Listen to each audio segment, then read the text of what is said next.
जय हिंद दोस्तों, एक बार फिर स्वागत है आपका मेरे channel master review movies and series में। दोस्तों, आज हम रिव्यू करेंगे सन्नी देओल पाजी की मूवी बॉर्डर 2 का। अगर आपने पहली वाली बॉर्डर मूवी देखी है जिसका निर्माण किया था जेपी दत्ता ने और उसको डायरेक्ट भी उन्होंने ही किया था, जिसमें मेन भूमिका निभाई थी सन्नी देओल जी ने, अक्षय की श्रॉफ ने और सुनील शेट्टी जी ने। उनके साथ में सहायक भूमिकाओं में कुलभूषण खरबंदा और सुदेश बेरी जैसे नामचीन कलाकार थे। और उस फिल्म का इतिहास इस तरह का है कि वो 27 साल पहले आने के बाद भी आज भी पब्लिक के दिलों में उतनी ही तरोताज़ा है जितनी वो उस समय थी। जेपी दत्ता जी ने बड़े शानदार तरीके से दिखाया था और इमोशनलिटी को भी उन्होंने बहुत अच्छे से कैप्चर किया था पूरी फिल्म में। और उसी को आगे बढ़ाते हुए अनुराग सिंह ने बॉर्डर 2 का निर्माण किया है, जिसमें उनके साथ टी सीरीज के मालिक भूषण कुमार जी और जेपी दत्ता की बेटी निधि गुप्ता जी ने इस फिल्म का निर्माण किया है। और इसको डायरेक्ट किया है अनुराग सिंह जी ने, जिन्होंने इससे पहले केसरी का निर्माण किया था। केसरी मूवी जो कि अक्षय कुमार की थी, वो भी एक ऐतिहासिक मूवी थी जिसको अनुराग सिंह ने बहुत ही शानदार तरीके से डायरेक्ट किया था और वो फिल्म भी काफ़ी बड़ी कमर्शियल हिट रही थी। उसके बाद अनुराग सिंह जी ने इस फिल्म का निर्माण किया है जिसका नाम है बॉर्डर 2। तो बॉर्डर 2 में जो मेन भूमिकाएं निभाई हैं वह हैं सन्नी देओल जी, वरुण धवन जी, दिलजीत दोसांझ जी, आनंद शेट्टी, मोना सिंह, सोनम बाजवा और भी अन्य कलाकार हैं जिन्होंने इस फिल्म में अपनी भूमिकाओं को इस फिल्म के लिए तैयार किया है। बात करता हूँ इस फिल्म की कहानी की। देखिए, इस फिल्म को मैं 2 हिस्सों में बांटता हूँ। इस फिल्म का रिव्यू मैं 2 हिस्सों में करता हूँ। पहला इसका फर्स्ट हाफ और दूसरा इसका सेकेंड हाफ। जिसका फर्स्ट हाफ है उसमें 3 जवान दिखाए जाते हैं, जिसमें मेन भूमिकाएं जवानों की निभाई हैं वरुण धवन ने थल सेना के आर्मी अफसर की, वायुसेना के आर्मी अफसर की भूमिका को निभाया है दिलजीत दोसांझ ने और जल सेना के आर्मी अफसर की भूमिका को निभाया है आनंद शेट्टी ने। और ये तीनों एक साथ ट्रेनिंग लेते हैं, मस्ती करते हैं और उन मस्ती के सीनों को अनुराग सिंह ने काफ़ी अच्छे लाइटली तरीके से फिल्म में दिखाया है। जहाँ कुछ फनी मोमेंट्स होते हैं, अगर आप उनको ध्यान से देखते हैं या आपने इस तरीके की ट्रेनिंग ली है तो आपको उस सीन का अंदर तक एहसास होगा। दूसरा, इस फिल्म में फर्स्ट हाफ में वरुण धवन जी और दिलजीत दोसांझ जी की लव स्टोरी को, यानी कि उनकी फैमिली मैटर को, उनकी होने वाली शादी को काफ़ी डिटेलिंग में दिखाया है। अगर आप एक फैमिली के तौर पर ऐसे सीनों को देखने जाते हैं तो वो आपको एंटरटेन करेंगे। सीन बहुत अच्छे बनाए हैं अनुराग सिंह ने और उसमें वरुण धवन जी, उनकी होने वाली पत्नी दिलजीत दोसांझ, उनके साथ जो सहायक अभिनेत्री हैं, उन्होंने उन सीनों को काफ़ी इंटरटेनिंग बनाया है, लेकिन वो काफ़ी लाइटली हैं, आपको जल्दी से समझ नहीं आएंगे। अगर आप उन्हें ध्यान से देखते हैं तो वो आपको फनी लगेंगे। अनुराग सिंह ने उन सीनों को काफ़ी लाइटली रखा है, नेचुरल रखा है।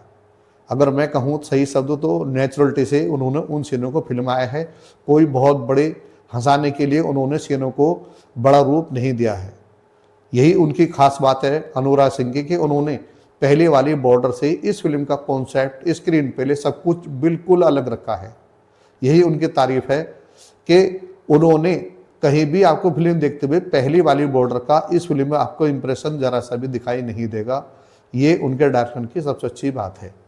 दूसरी बात करते हैं, पहले वाले फर्स्ट हाफ में जब फिल्म को खींचा जाता है उनकी पर्सनल लाइफ के लिए, तो हो सकता है कि अगर आप बॉर्डर जैसा ओरा फिल्म में देखने जा रहे हैं तो फर्स्ट हाफ आपको बोर भी कर सकता है, क्योंकि वो थोड़ा धीमा भी है।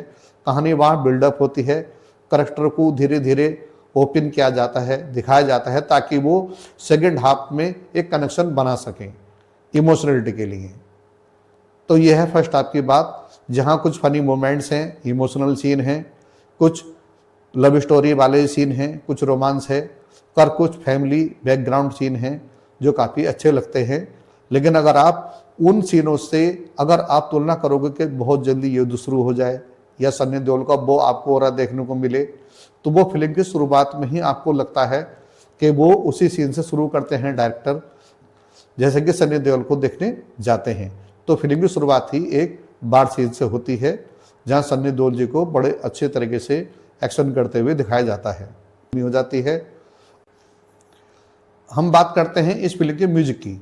इस फिल्म में जो कुछ गाने हैं वो लिए गए हैं बॉर्डर वाली मूवी से, और जब मैंने ये गाने सुने थे तो मुझे काफ़ी निराशा हुई थी कि इन्होंने पुराने गानों को रिक्रिएट किया है सिर्फ एक दो गानों को छोड़कर। लेकिन जब गाने मैंने फिल्म में देखे तो सबसे अच्छे गाना मुझे लगा संदेश से आते हैं। उस गाने का प्रभाव निर्देशक ने बड़े शानदार तरीके से फिल्माया है, और मैं सैल्यूट करता हूँ उसके कोरियोग्राफर को कि उन्होंने बहुत अच्छे से डांस मूवमेंट रखे हैं गाने के अंदर, और कैमराग्राफी भी लाजवाब है उस गाने की।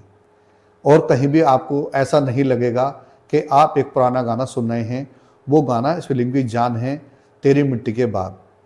तेरी मिट्टी वाला गाना सबसे लास्ट में आता है, जब शहादत हो जाती है हमारे सैनिकों की, पाकिस्तान के सैनिकों की। उसके बाद ये गाना आता है और वो काफ़ी प्रभावशाली है, आपकी आंखें नम कर देता है क्योंकि वो अच्छे से फिल्माया है। कुछ फनी मूवमेंट वाले सॉन्ग हैं जो कि फर्स्ट हाफ में होते हैं, वो भी ठीक ठाक हैं। फिल्म का संगीत आपको बिल्कुल भी निराश नहीं करेगा। फिल्म के जिन्होंने संगीत बनाया है उनके लिए भी सैल्यूट है कि उन्होंने इस फिल्म के जो कंटिन्यूटी है उसे टूटने नहीं दिया।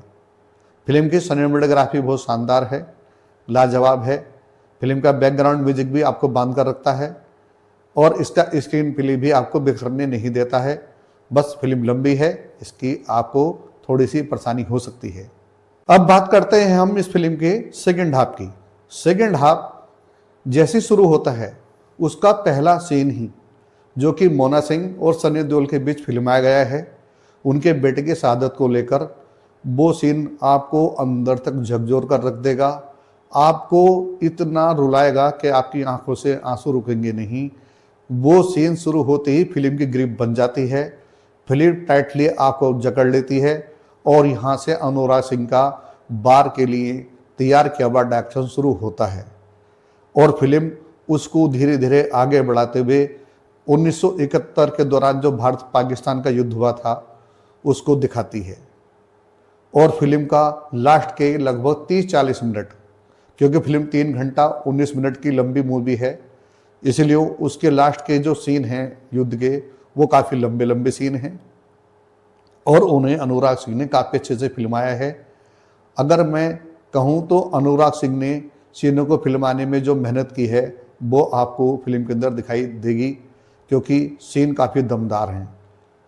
अगर मैं बात करूं इस फिल्म की अब कुछ कमियों की, तो इस फिल्म की सबसे बड़ी कमी है इसकी कास्टिंग। इस फिल्म में वरुण धवन जी को हरियाणवी एक्सेंट में बोलते हुए दिखाया है। उन्हें एक हरियाणवी आर्मी अफसर की भूमिका को निभाने का मौका मिला है। उन्होंने काम तो ठीक ठाक किया है, ऐसा नहीं है कि काम उनका बेकार है, लेकिन उनकी जगह अगर कोई हरियाणवी एक्सेंट बोलने वाला कलाकार होता तो फिल्म में और जान आ सकती थी। उनका एक्सप्रेशन इस रोल के लिए उतना दमदार नहीं है जितना कि होना चाहिए था। वरुण धवन इस फिल्म के लिए एक परफेक्ट चॉइस नहीं है। उनकी जगह निर्देशक को किसी ऐसे कलाकार को ही पकड़ना चाहिए था जिसकी हरियाणवी भाषा बोलने की बहुत अच्छी पकड़ हो, जैसे कि तनु बैट्स मनु रिटर्न्स में कंगना रानौत ने हरियाणवी एक्सेंट को पकड़ा था। वो इस फिल्म में हरियाणवी भाषा को सही तरीके से नहीं दिखा पाए हैं वरुण धवन जी, यानी कि उसको उतने अच्छे तरह से एक्सप्रेस नहीं कर पाए हैं वो, क्योंकि उनका जन्म बम्बई में हुआ है। ऐसे ही आहान सेठी तो और भी कमज़ोर हैं फिल्म में।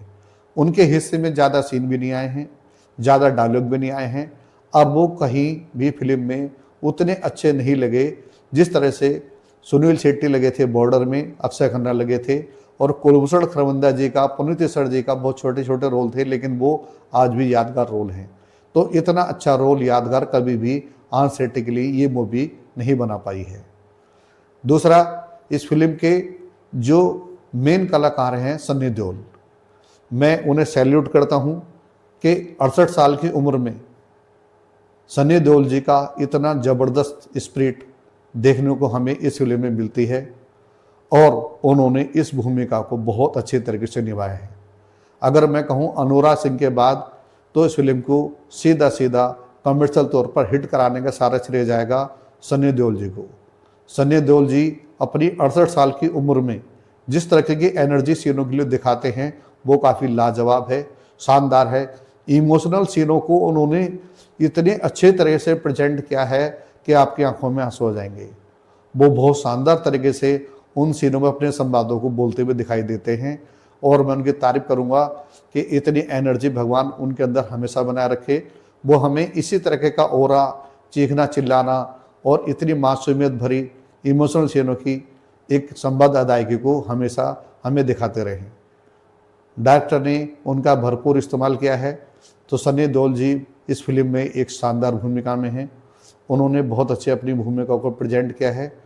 उनके बोलने का जो तरीका है उसे दर्शक ताली बजाएंगे और काफ़ी उन्हें अच्छा लगेगा कि जो वो फिल्म देखने आए हैं बॉर्डर 2, उनको देखकर वो बिल्कुल भी निराश नहीं होंगे।